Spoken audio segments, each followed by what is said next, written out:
of your work in your writing is about local subcultures. And that entire texture that you build around your work of heritage, memories, how does it all come together for you?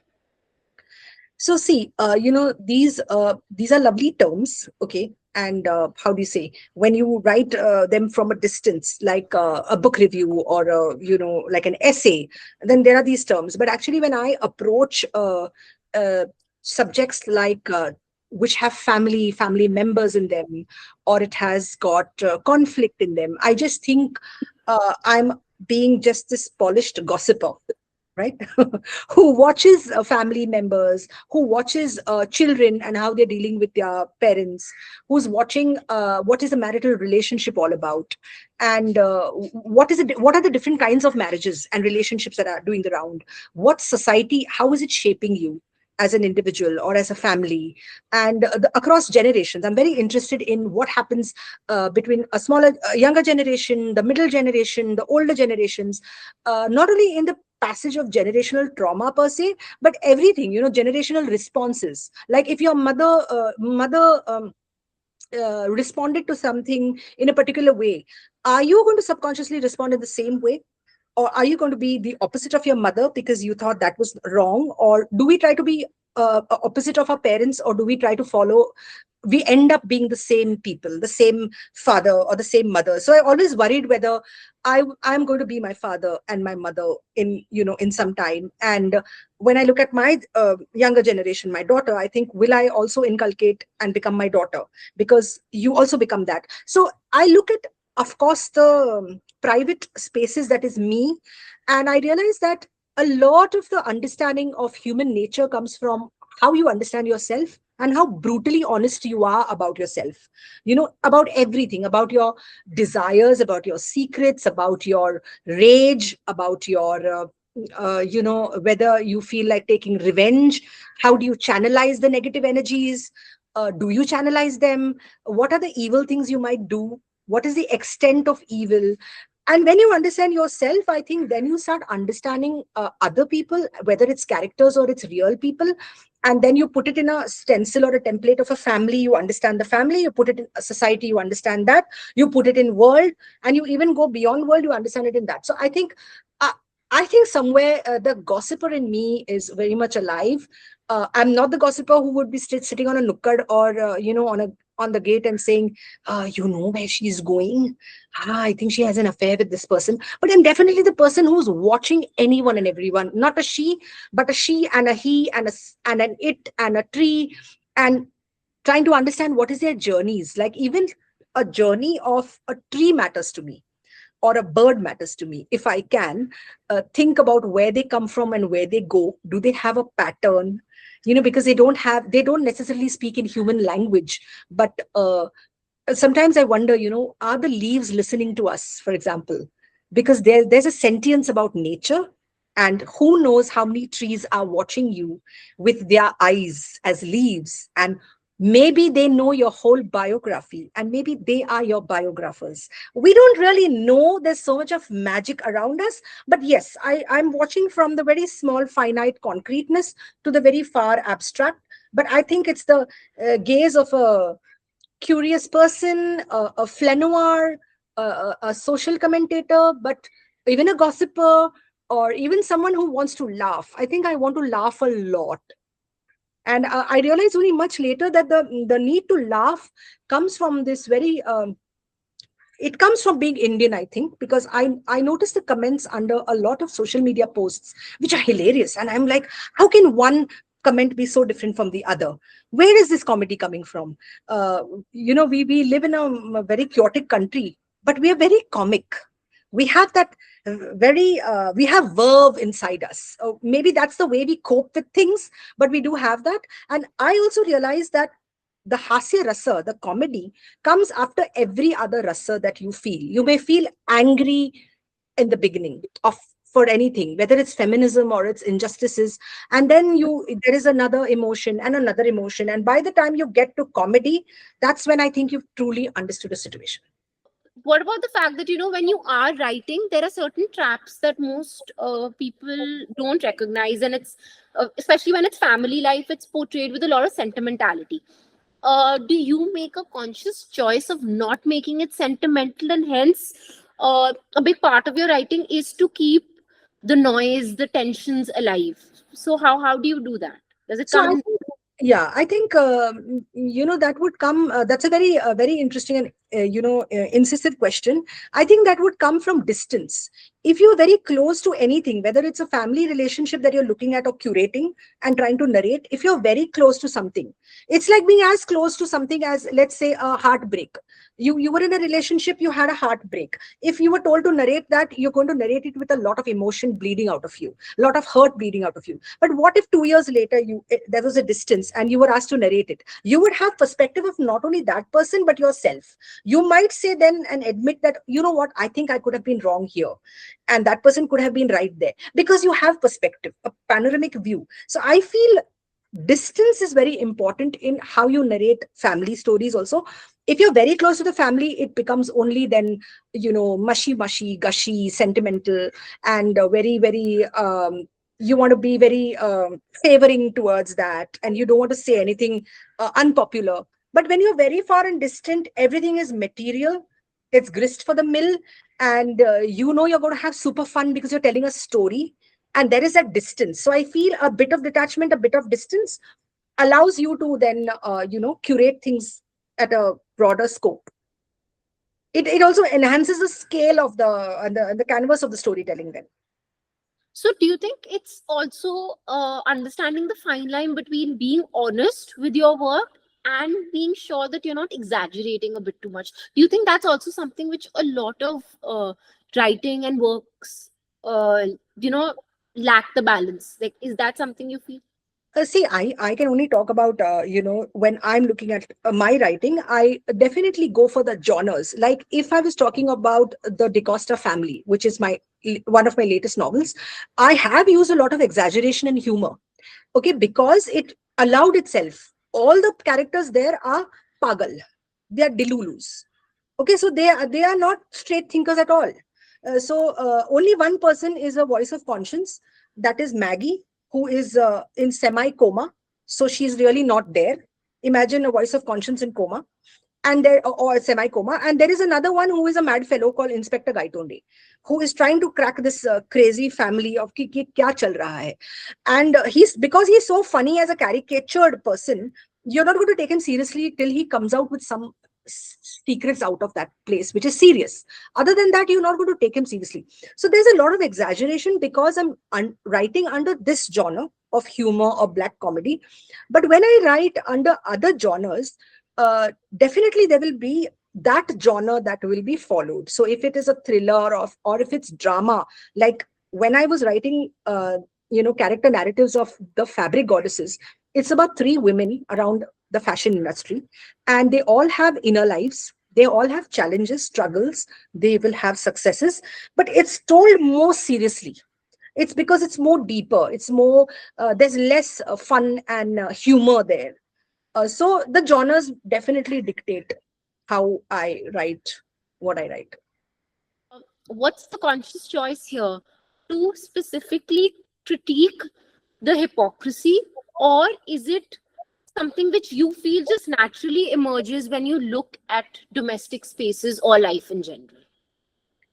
See, critiquing, I think, I think I might be a critic, or a bit of a humorist, or satirist, or being a little cynical, critical, thoda sa choo choo cha cha, that kind of thing, that grumbler. But I'm also the person who's very gregarious, and, like, come on, let's have your stage for you. So I think a lot of the storytellers instincts and the way they see life, the gaze is very important. As a poet also, what your gaze was about, what were you narrating, is very important. The distance at which you stand, what rasas you might be using. But I feel many of my stories and poems have got layers after layers. So I look at, like if I'm looking at let's say the family of the DeCostas, and I'm looking at the Burgundy house, I'm not looking at only uh, a bunch of people. and what they did and the plot that went through, but also at what kind of marriages they had between themselves. Like, which couple had what kind of marriage, and what was the energy in that marriage, and how was it different from the other. Not just the love stories of how they met, but the whole, how did they carry the carriage of the marriage, if I can put it that way. Or then what is the relationship between a grandchild and grandparent, or uncle and niece, auntie and nephew, uh, everything, or mother-in-laws and all. So every kind of cross equation. But then there will be other layers as well. Does patriarchy stand here in this house? Even if there's a matriarch who's running the story, because it's her revenge story. So there is a matriarch who's the protagonist, but she's against the backdrop of patriarchy. Okay, so they have the male gaze, they have the patriarchal gaze with them. There is a hierarchy in the family, because every family has a hierarchy, just like the societies have hierarchies. Like, for example, if you look at the zeitgeist today, we cannot accept an angry woman. We still have a trouble accepting an angry woman. I'm not even talking about whether she will mouth a gali or not, because the whole country mouths galis. But we cannot accommodate still the idea of an angry woman. But an angry goddess is still accepted.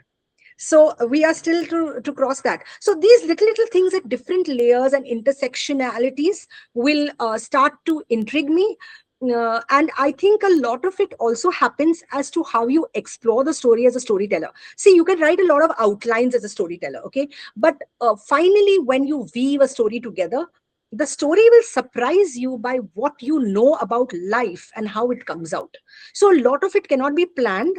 It just is woven through, in its multi layers, and it just happens. And I think sometimes the readers tell me that you did this and you did that, and I'm like, oh, acha, I had tucked this also inside. I don't know. I don't know how that happened. It's a lot of things as a magical weave. So sometimes I always think of this: ki you only co-write your life, and life is co-writing the rest. I think the story is also similarly. There is life co-writing your stories with you. And tell me, we've just like you've mentioned writing about the power imbalances in Indian homes and also in society in general.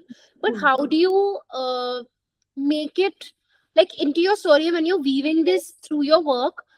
Is it a task that you face, or in general authors face?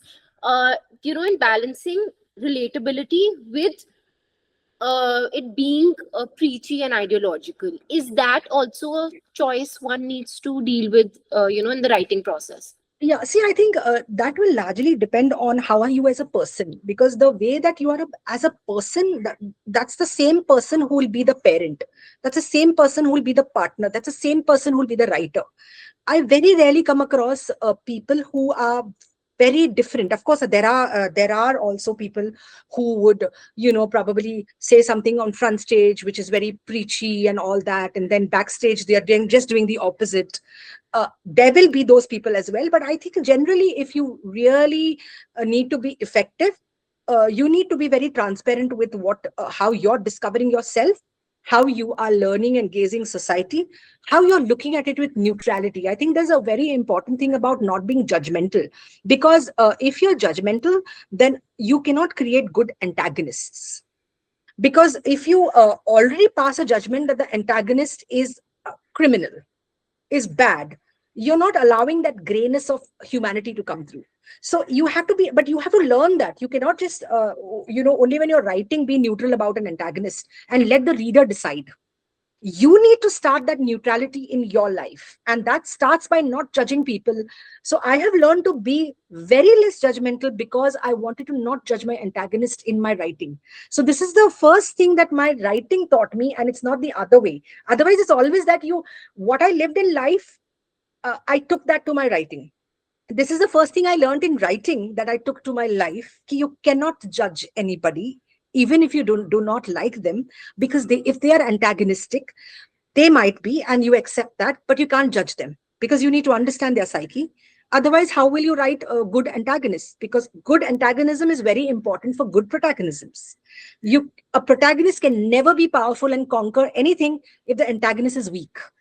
So it's a must to have a very strong antagonist that can be surmounted And the way you can surmount is by first cracking them, understanding their psyche. So I think as a person, I'm not preachy. I'm a person who observes and leaves a lot on the platter for you as a reader to decide.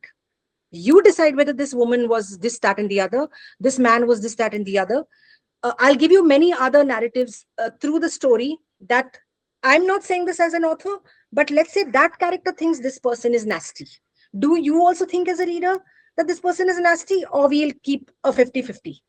And I love that grayness because I think we cannot define people and characters. You need to leave them in the theater of the story, and eventually every reader will say the same things and sometimes different things. And that's the beauty.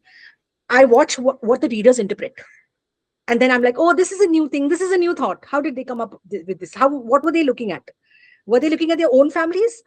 Were they looking at their life experiences when they interpreted this? So a lot of it is left. I don't have a message for any story, I think, but I do have a thesis and an antithesis and a synthesis for the stories.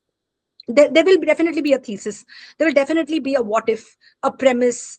Those things will be there, but I don't think the message is a preachy thing. Ki now this, you tie it up and this is the model of the story. No, never like that. But then I'm not that person even in the non-writerly spaces of living. So the same thing, reflects, I think. Lovely. So tell me one thing, it's a big part of your work. That's what I've noticed, like whether it's your poetry or your fictional work, is about the sensory and the psychological built up around your characters. Along with that also comes a question which I had: how did you make, like, since you said you're someone so big on observing even the like the tiniest of things, and of course fictional work takes inspiration from your surroundings and your lived experience. So I wanted to ask this question to you: that how do you make that choice that say you've experienced a certain incident and you want to write about it? How do you decide whether it goes into a narrative story or a poetry work? So, like, is that something you face, or like how does it happen? So if so, there are two ways in which I get ideas. One is that I constantly get different kinds of ideas. Touch wood, in like, I call it my idea consignment.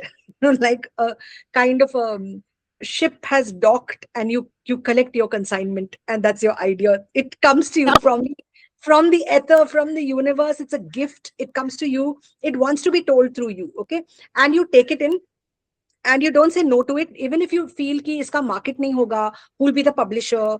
When will it reach the reader? Will it reach the reader at all, or will it be saved on my desktop? You don't think of all these things. You take it if it's a gift for you, and if it's I consider like a story to be that virus that it sticks with you.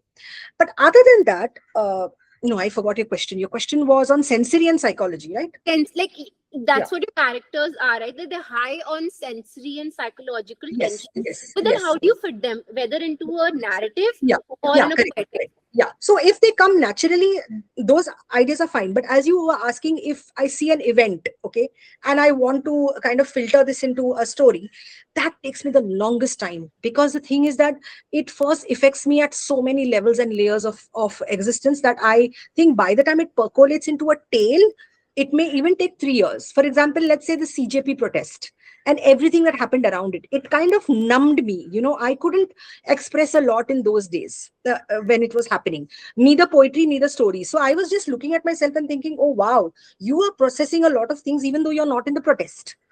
Okay, you're nowhere, but you are observing things and assimilating it, and you become a bit numb.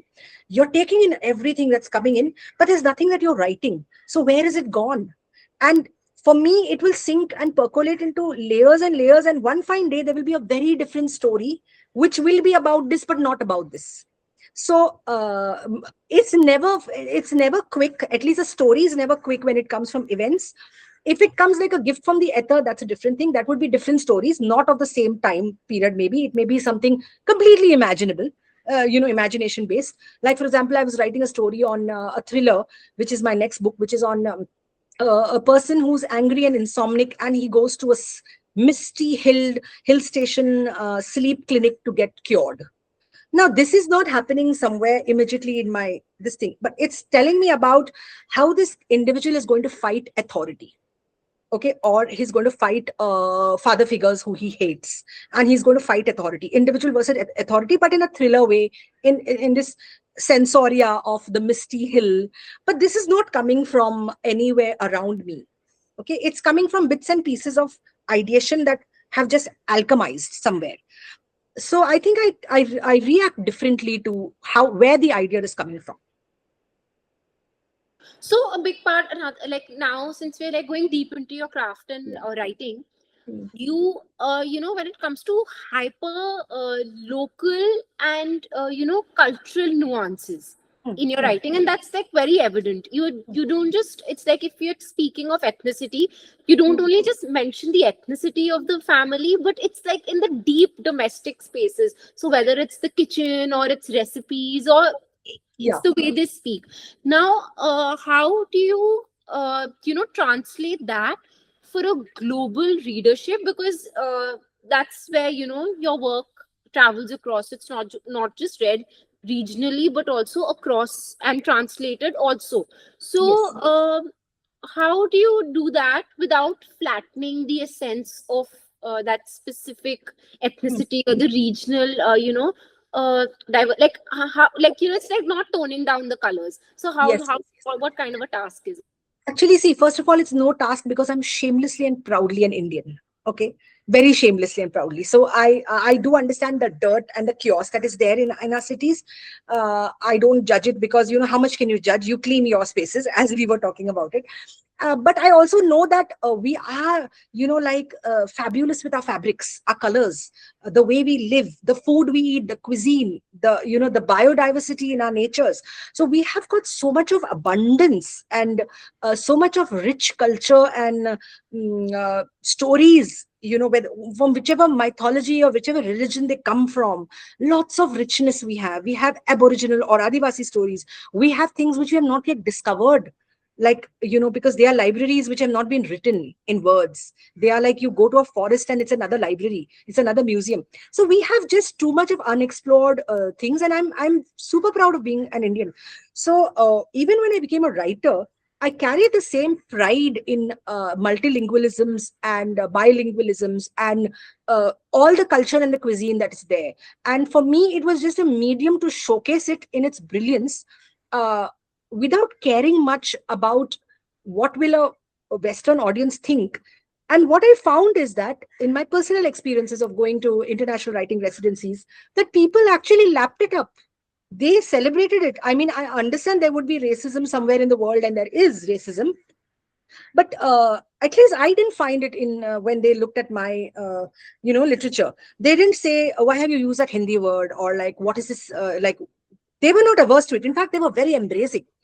So I'm probably meeting the wrong kinds of people because they were very embracing, and I do believe in that whole idiom that says, the more specific you are, the more universal your story is. And I feel that specificities give a lot of detail to stories and poetry, because it locates it in a place. It brings rootedness and believability, because you know that this could be a Goan story, this could be a Kalyan poem, this is a Bombay story. Like, I have this collection of Bombay Hangovers, which is a collection of short stories. It's a Bombay story. Now, here we talk of sensoria, like you were talking about the atmospheric details. You cannot miss that in India, because all our senses are active, whether for good or for bad. You get offensive smells, you get perfume smells, you see dirt, but you can also see the beauty of the phosphorus skies or a gulmohar in bloom. You could hear music also. We have some lovely music happening to us. We are very musical as people, we are very poetic because of that. So you're always being attacked or being infused by all your senses, whether you like it or not. Now, as a storyteller, you only curate. You say, okay, I'm going to take this dialect, or I'm going to take silence. Even silence, by the way, is music. Silence, by the way, is poetry. So you have to take it because it's in your palette. It's like you have an expanded palette. You can't say, I'm not going to take these colors. They are there for you, and you do take them. You do take them. And I think somebody once said that I have written a little bit more about food. So some of the readers have complained that they go to the fridge uh, they had to go to the fridge a little more and their mouths were watering. And I was like, that was not the plan. That was not the plan. So I think also because I'm a foodie, even my food scenes, though they're not food centric books, so maybe the way I describe the gravy or that, so it causes mouth watering delights to people, and they are like, this has been interrupting us, like, why have you written so much of delicious food? And I'm like, can't help it. The writer was hungry, and the character did what they did for me. It's a hunger transference. So, but coming back to it, sensory is everything, and I don't leave even sexuality or sensuality. I don't fear from talking about female desire, for example, because that is not covered enough. It's not explored enough. And I think orgasm didn't have a word in Marathi when we were translating it, and we had to really search what's the Marathi, translation of the word orgasms. But I think female desire also is something that I like to explore, even if it's not a sensuous book. You will always have sexual beings. My characters are sexual beings, whether they have sex throughout the day or not, but they are very sexual beings, while there are other beings as well. So there's a lot that I curate, and I think so far the Western audience has been very kind. And I do remember one thing. I must tell you this very funny incident. I was reading, uh, as in to say, I'd gone to through my Iowa residency to Portland, Maine, where there were veteran actors enacting my story called Death's Memoir. Now, that happened to be a short story, not of Indian context, but of a Spanish Inquisition times, wherein, I just showed this character, Death, who is into killing the heretics during the Spanish Inquisition. And one fine day, he takes a walk because Bruegel, the painter, is painting Death as his muse. And somehow Death feels, hey, someone's calling out to me, and he goes in this indulgent stroll down, I think Antwerp, and he finds Bruegel painting Death. And he feels proud because it's the first time somebody's celebrating it. Others, death is to be feared. It's always negative. It's notorious. And Death, as a protagonist, keeps following Bruegel's life till Bruegel dies. And Death is there to welcome him because he's like, you're my best friend. You celebrated me. And so I wrote that story, and it was enacted and dramatically read. And when we were sitting for the discussion, somebody said, but how can you write about this? You are an Indian. And I was like, I didn't have an answer, because for me, it is not like I have to write a Goan Inquisition story because I'm a Goan, or I have to write partition stories because I'm an Indian. I never thought of that way. I thought you could write anything under the sun from any part of the world because you're a global citizen. You are Indian. So I'm saying that the opposite also happens. Ki I'm proud to be an Indian, but I'm also proud to be a global citizen. I don't want to think that country and that race is not for me to write about because of cultural appropriation or anything. Everything is mine. The world belongs to us. You've mentioned curating. You've also spoken about writing from an Indian perspective and doing it shamelessly, yet with a lot of confidence and authenticity. So, if you'd lead with a bit of advice here now, when it comes to writers trying to capture subcultures, what Mhm. would your advice be, that in order to write about the extraordinary or just the domesticity of life, how do you do that without making it come across as exotic? That's what a lot of Indian literature faces criticism for. Then in the path to being authentic, somewhere we lose that and it just sounds very exotic. So Right. since you've done that wondrous, like, See, I'll give you a metaphor of that, which is like, easy for us to gangplank then to writing, is the food that we cook. We cook food with a certain spices. So if we were thinking that we are inviting our Western friends who are low on spice, we invite them and we immediately say, I'm going to tone down the dish. I'm going to remove the spices and I'm going to make it full of cashew paste and whatever. And I'm going to give it to them. And this is our curry, for example. But this is not our curry. Okay. This is not even the average spice. So you tone it down because you're looking it from their gaze, ki what they will palate and eat. So there is surely you can do that if you feel not pandering to the to the Western gaze. I'll say that you are looking at your target audience and you're preparing your dish accordingly. Now, let's say I'm very proud of the dishes that I'm preparing, and I want them to come a step further and start incul- inculcating that, growing with it. Maybe even having a little bit of spice and the history inhaled as you go along, and come to it. Don't only come because it was a spice-rich country and one long ago your ancestors came to just take away the spices, but come to enjoy that on your taste bud. You also grow your taste buds up. So that's a different way of looking at how you want to position your stories. So I would position it this way. Or maybe I would, like make two kinds of dishes if I'm very considerate. But in writing, I can't do that. I can't create two different, novels. So it would be my view of how I want to prepare the dish. You rise to the occasion. You rise to the occasion. You find out these little words. What does mother mean in a different language or father mean in a different language? I'm not going to call, my characters are not going to call their mother's mother. We don't call our mothers mother. So they're not going to call it that. So you rise up, you educate yourselves, you come because you all are going to learn something new about our culture rather than me toning it down. So I would look at it this way, and probably then not make it exotic. At the same time, make it mouth watering, because see, I cannot stop talking about mangoes. That's one rule that we've been told. Don't talk about mangoes, but I love mangoes. So mangoes will be there even if it crosses the exotic test. They're going to be there.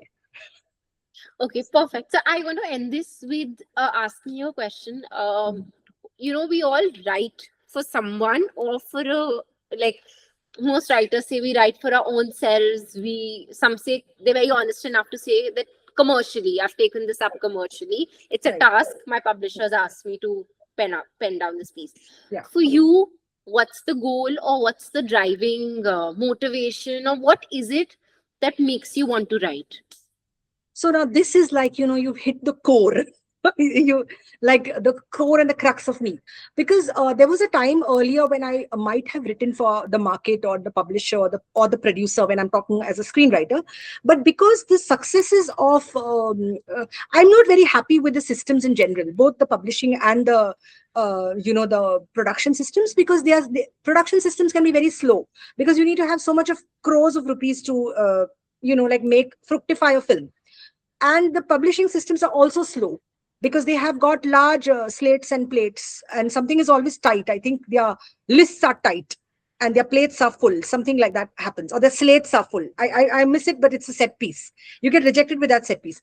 So I have started to detach a long time ago from why I write stories, because both systems for me appear broken or slow. If not broken, slow and effective. Maybe sometimes I think both these systems are so eternal that they expect you to be immortal of when they will actually get done.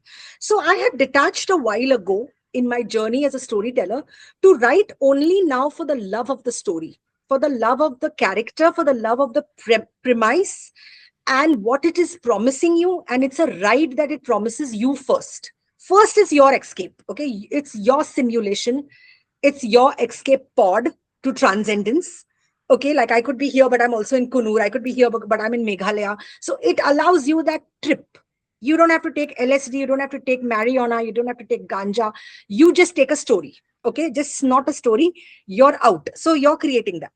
And then whoever wants to snort with me, bhai, aa jao. Whenever publish or produce, ho, aa jao, snort it with me. But that can even happen 5 or 10 years later. No? So by then, what am I going to do? I'm writing my other stories. So it's also my survival kit and survival mechanism, because I had to detach myself from what happens in the market. Because I'm a spec writer. I don't write on commission and permission. I write whatever gifts come to me about an idea, whatever ideas I like. I explore them, take the trip, and then save them, make a pitch deck or make a query letter, pitch them. But I'm already moved to the other story in the meantime. So I live a very detached life. And I must tell you this, key now there are some stories which are getting attention, which were written 2 to 3 years ago. Now its time has come. And I'm like, if I had waited, I would have probably perished. I don't have that patience. So I'm always writing something else, and I can't wait because that's my survival mechanism. And I believe that stories happen when they have to happen. So not all stories will happen. Some of my stories may still be in a desktop, till the desktop crashes, post apocalypse. No. Post apocalypse, you'll find some stories, and some stories like messages in a bottle or a love letter will be found and will be produced and published. But this lady will always be writing. I will always be on the afim of a Lovely. story. Okay.